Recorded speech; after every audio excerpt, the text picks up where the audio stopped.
Mes chers frères et sœurs bien-aimés, chers amis téléspectateurs, téléspectatrices de Lumen Christi TV, je voudrais aujourd'hui évoquer avec vous un mal silencieux, une lèpre du cœur, dirais-je, qui ronge notre monde moderne.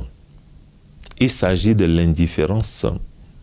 Cette tendance à détourner le regard, à baisser les yeux, à passer son chemin face à la souffrance d'autrui. Cette attitude qui nous fait dire « ce n'est pas mon problème ». Jésus, dans la parabole du bon samaritain, nous donne la plus belle leçon qui soit contre ce fléau. Un homme est agressé, laissé à moitié mort sur le bord de la route. Un prêtre passe, puis un lévite, des gens très religieux. Et ils évitent soigneusement le blessé, parce qu'ils étaient peut-être trop pressés, trop peur de se salir les mains, trop indifférents. Puis arrive un Samaritain, un étranger considéré comme un hérétique par les Juifs. Mais lui, il fut saisi de compassion. Son cœur a vibré face à la détresse de l'inconnu. Et il agit concrètement. Il pense les blessures, le conduit à l'auberge, paie la facture. Cette parabole est d'une actualité brûlante. Car aujourd'hui, nous voyons défiler des images de pauvreté extrême, de misère, de mendicité, du sort des enfants de la rue, de l'isolement des personnes âgées, de guerres, de catastrophes. Et souvent, après un clic, de like, comme c'est la mode, ou un haussement d'épaule, nous passons tout simplement à autre chose. C'est l'indifférence. L'indifférence est devenue numérique.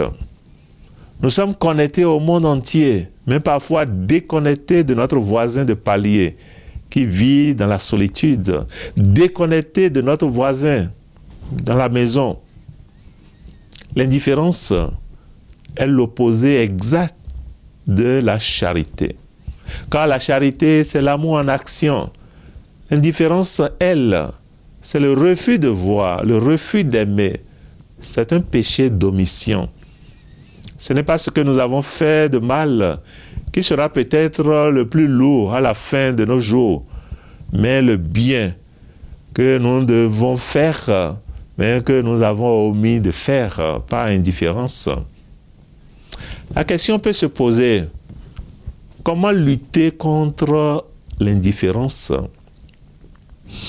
Je répondrai en cultivant la compassion, ce mouvement du cœur qui nous fait souffrir avec l'autre, en relevant la tête de notre téléphone pour regarder les visages autour de nous, en osant dire bonjour, comment ça va à quelqu'un qui a l'air triste, en prenant des nouvelles de la vieille dame isolée de notre quartier, en donnant un peu de notre temps ou de nos ressources pour une cause juste.